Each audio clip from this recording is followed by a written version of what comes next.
Bonjour à tous, que le Seigneur vous bénisse une fois de plus avec beaucoup de joie et mon grand sourire pour vous accueillir à notre rendez-vous quotidien 5 minutes pour restaurer. Alors nous sommes le vendredi 25 avril 2025 et nous sommes en train de clôturer sur ce thème merveilleux, à savoir le Dieu de mon parcours. Alors pour ce faire, j'aimerais que nous lisons ensemble 1 Corinthiens au chapitre 15 à partir du verset 8.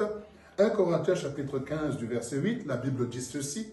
Après eux tous, il m'est aussi apparu à moi comme à l'avorton. Au verset 9, car je suis le moindre des apôtres, je ne suis pas digne d'être appelé apôtre, parce que j'ai persécuté l'Église de Dieu.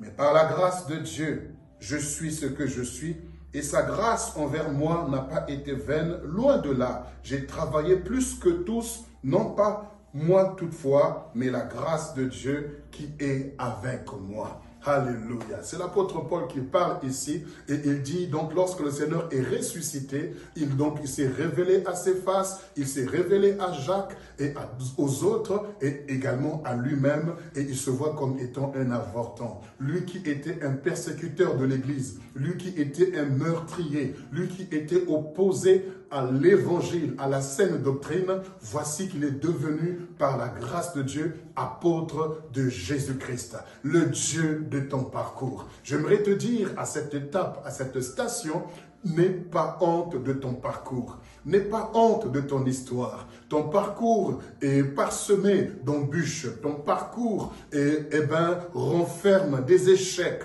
des erreurs, des péchés, des fautes, des crimes que tu aurais pu commettre. N'aie pas honte de ces choses. Parce que le Seigneur que tu sers est celui qui a été crucifié à la croix. Et crucifié, il n'a pas été crucifié avec un costume, il n'a pas été crucifié avec des vêtements classe, mais il a été crucifié nu. Pourquoi je précise nu? Parce qu'il n'a pas eu honte d'exposer sa nudité pour te sauver et pour me sauver. N'ayons pas honte de notre parcours. Quelles que soient nos erreurs, quelles que soient nos fautes, le Seigneur nous bâtit avec nos fautes et nos erreurs parce que cela nous transforme. Et l'apôtre Paul dit, moi qui étais autrefois persécuteur, moi qui étais autrefois meurtrier, opposé à la saine doctrine, voici qu'il a plu à l'Éternel de me récupérer, de me laver par son sang et de faire de moi un apôtre, le moindre de tous. Mais néanmoins, je suis ce que je suis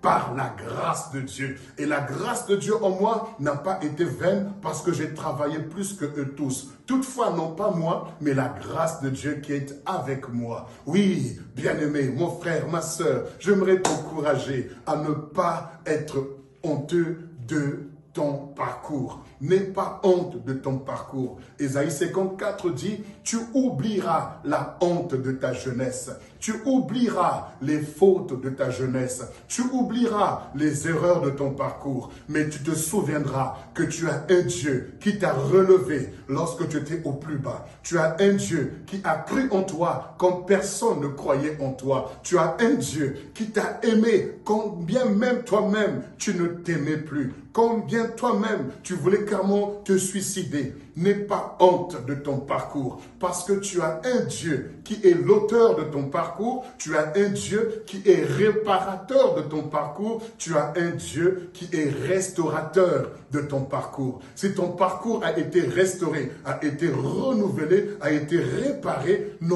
faut pas en avoir honte. Ça devient un témoignage, ça devient une histoire, ça devient un sujet de gloire. Oui, tu es une créature merveilleuse. Le Seigneur ne te voit plus comme tu étais autrefois, mais il te voit au travers de ses yeux d'amour et de compassion, parce que tu as une valeur que personne ne peut alors estimer. Tu as une valeur que personne ne peut payer, parce que tu es une personne extraordinaire aux yeux de ton Dieu, le Dieu de ton parcours, le Dieu de ton histoire, le Dieu de tes circonstances. circonstances, le Dieu de ton intimité, le Dieu de tes prières. Alors je t'encourage à retrouver ce Dieu-là qui t'a aimé quand tu n'étais pas aimable, qui a cru en toi quand personne ne croyait en toi. Ne reste pas à terre, relève-toi, accroche-toi à ton Dieu. Ton parcours n'est pas facile, relève-toi, essuie tes larmes. Cette station s'appelle Mara, s'appelle Massa Meriba. Peu importe le nom de ta station, mais ne reste pas là. Relève-toi et avance. Parce que ton Dieu est avec toi et ton parcours sera un témoignage puissant pour cette génération et pour les générations futures. Sur ces paroles, je t'encourage à passer un excellent week-end dans sa présence, un très bon samedi, un très bon dimanche et au plaisir de vous retrouver la semaine prochaine avec un nouveau thème. Et n'oubliez pas notre rendez-vous, à savoir le jeudi 1er mai à 21h, 1 heure pour restaurer. Soyez bénis et un bon week-end.